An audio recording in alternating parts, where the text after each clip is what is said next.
Welcome everyone as the curtain rises on the Andy Newman era. Joining us today is fittingly the new interim head men's basketball coach here at Cal State Fullerton, Andy Newman. Thanks, Coach, for your time. Oh, hey, I'm happy to be here, happy to be a part. Start of your season is right around the corner, and not only have the players had to adjust to a new coach, but you've had to adjust to a new spot on the bench. What has that transition been like for you?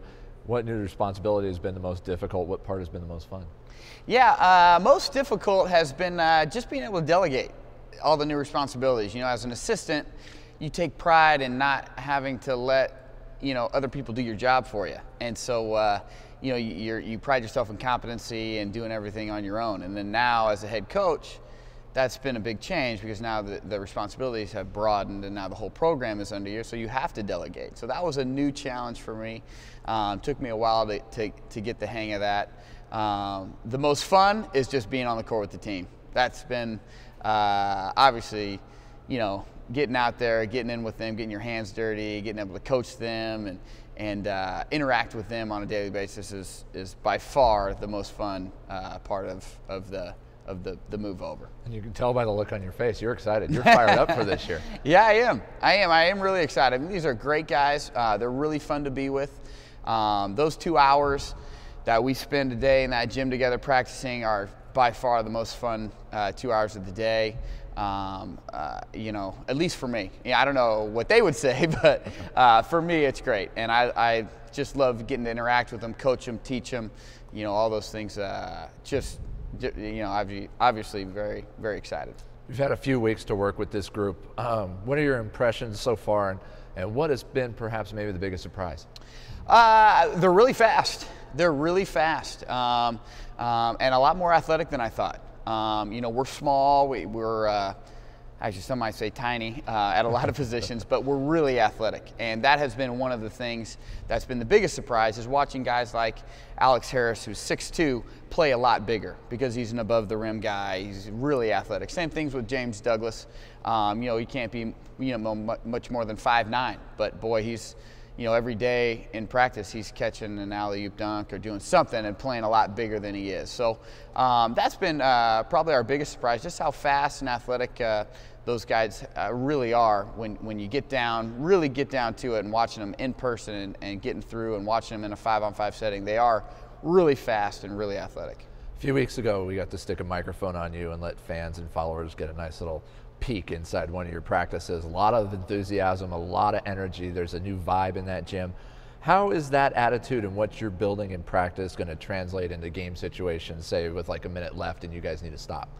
Yeah, we're obviously building a lot on enthusiasm, really trying to promote a collective responsibility with our entire team and successes and failures and getting them to all buy into, it might just be one person on the floor making a basket, but collectively as a team we all pitched in and we were all a part of that play. So that's been a big thing and a big part of our program and what we've been focusing on all summer long. Now hopefully that translates to a renewed enthusiasm, a togetherness, which good teams all have. You look at good teams that win year in and year out, they're all together and they promote a sense of family and a sense of togetherness in their team, from the 13th player all the way up to the starting 5, and they all share in their successes and their failures respectively. And they've bought in?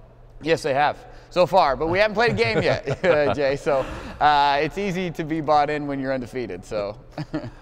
You've only got 3 letter winners coming back, but you've got 3 red shirts in players like Sammy Yeager, Alex Harris, who you mentioned, Darius Nelson. They all know they ran that system last year in practice. Are you making drastic changes, or is this going to be the Titan team that fans are familiar with? No, I think it's going to be very familiar. Coach Burton put together a framework for us to be really successful at Cal State Fullerton, and like I've said many times, I'm just trying not to screw that up. We kind of lucked into it our second year. Hardy Espria, who's now on staff with us, went down, tore his ACL. He was our starting 4-man at the time. And So Coach Burton decided, hey, let's move everybody down. Let's add another guard to the lineup, and let's move Yafet King from the 3 to the 4. And we stumbled upon something that was really successful that year. You know, won 21 games with the NIT, went deep in the NIT tournament with a 6'4" guy at the 4-man. And so for us, we're going to stay with that same product. You know, we're going to continue to put our best players out on the floor. And for those people who know our program, our best players are in those guard positions. So we're going to continue to play 4 perimeter guys, 1 big, get up and down the floor, hopefully use our quickness and athleticism as a strength to negate, you know, the lack of size.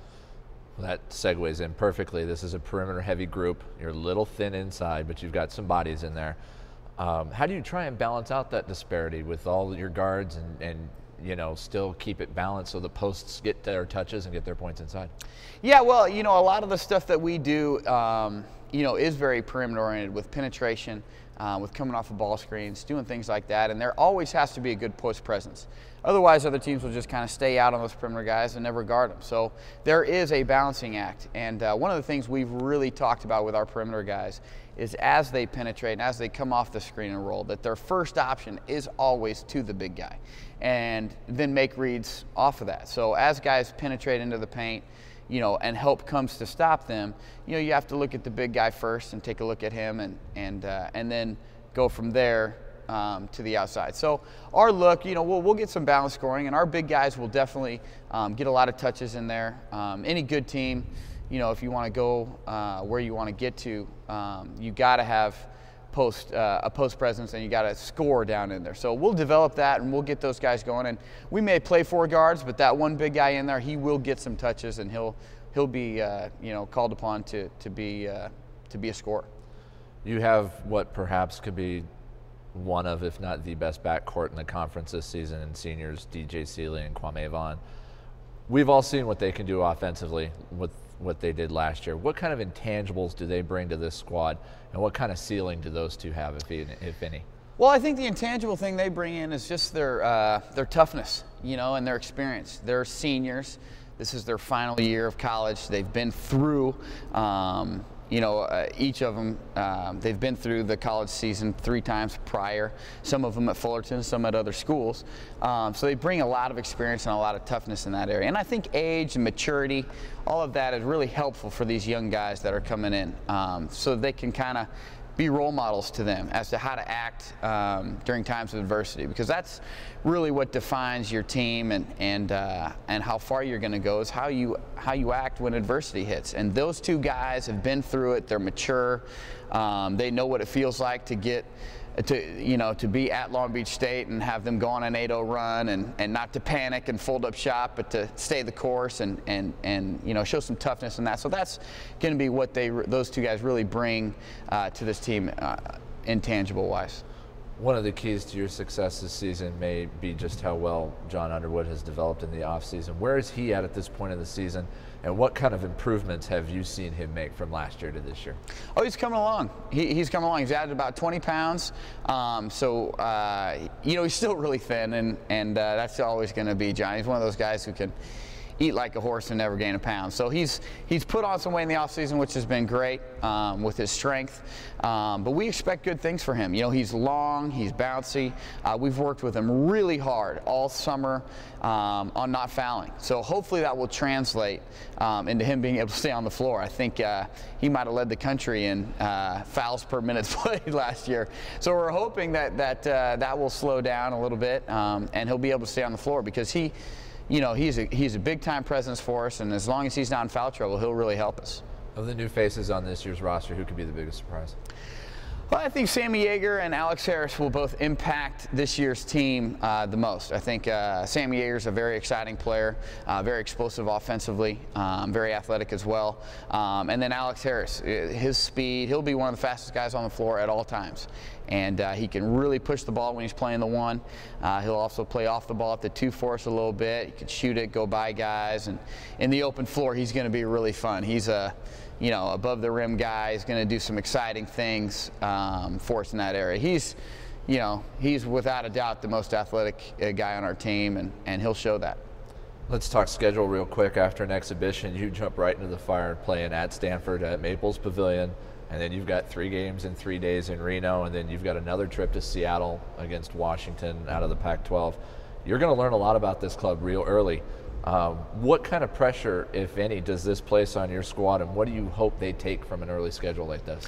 Well, I think it's an early challenge, you know, and we've been working hard for a long time playing against ourselves, and now, you know, to open up against Stanford, that'll be a great thermometer check. You know, hey, where we're at in certain things. Is there a really good team?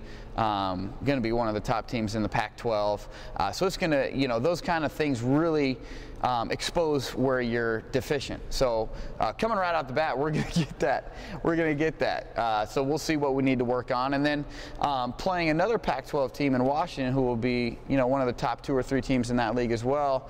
About a month later, will be a good test to see where we're at and what we've done to, you know, to rectify those deficiencies that we've that were showed in the Stanford game. So, if you're a fly on the wall this year, and you were able to listen to what people are saying as they walk out of the gym, what do you hope the fans are saying when they walk out after seeing you guys play?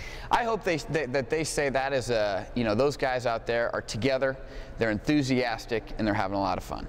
I really do. I just we've done we've really spent a lot of time of creating a culture in there that's enthusiastic, that's fun, that guys can really learn the game of basketball and work on their respective games. And hopefully when fans see us play, they're going to see a really fun brand of basketball, and they're going to see guys having a lot of fun. Now, that goes a lot with winning and losing. There's not a lot of fun in losing. We all understand that. But hopefully the wins and losses will take care of themselves, and you'll see a really exciting brand of basketball where guys are getting up and down the floor and having a lot of fun doing it, and a lot of high fives, a lot of guys being together and enjoying and having that collective responsibility and sharing that in their successes together. Cal State Fullerton opens the season on Wednesday, November 7th at 7:05 with an exhibition against Cal State LA. Coach Newman, thanks for the time. Thank you very much.